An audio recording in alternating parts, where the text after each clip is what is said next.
धम्मम शरणम गच्छामि, हम धम्म की तरफ जाते हैं। धम्म का अर्थात मतलब होता है पथ अथवा रास्ता, कि हम अच्छे रास्ते की तरफ जाना चाहते हैं। उन्होंने कहा संघम शरणम गच्छामि, हम संघ की तरफ जाना चाहते हैं।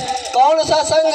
संघ तो भैया इस पृथ्वी के ऊपर बहुत है। एक बीड़ी पीने वाले का संघ होता है, एक शराब पीने वाले का संघ होता है, एक जुआ खेलने वाले का संघ होता है, एक नशा करने वाले का संघ होता है, एक व्यभिचार करने वाले का संघ होता है। पृथ्वी पर संघ तो बहुत से हैं, लेकिन कौन से संघ में जाना है ये हमको और आपको तय करना है कि किस संघ में जाना है जहां से हमारा कल्याण होगा।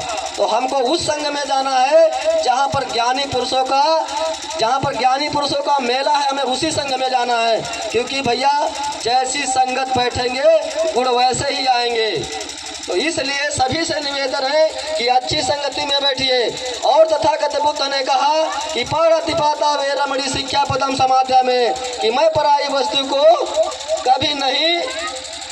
वस्तु को नहीं छूऊंगा बिना सामने वाले की मर्जी से।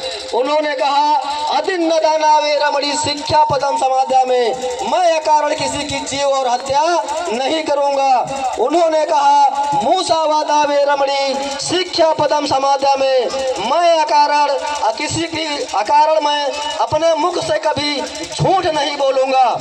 उन्होंने कहा कामेषु मिथ्याचारा वेरमणि शिक्षा पदम समाध्या में, कि मैं व्यभिचार नहीं करूंगा। और पांचवा सील उन्होंने बताया कि सुरा में से मज्जदा पामा ठामा वेरमणि शिक्षा पदम समाध्या में, कि मैं इस पृथ्वी पर जितने भी नशीले पदार्थ हैं मैं उनका कभी सेवन नहीं करूंगा। तो भैया जब आप जुआ नहीं खेलेंगे, जब आप नशा नहीं करेंगे, जब आप व्यभिचार नहीं करेंगे, जब आप झूठ नहीं बोलेंगे, जब आप किसी पराई वस्तु को नहीं लेंगे, तो ये बताइए फिर गंगा नहाने की आपको आवश्यकता पड़ेगी?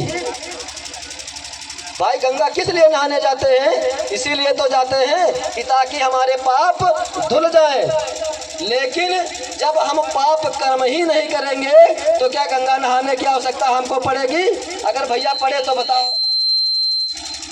तो इसलिए हमें तथागत बुद्ध के त्रिशरण और पंचशीलों को अपनाना है।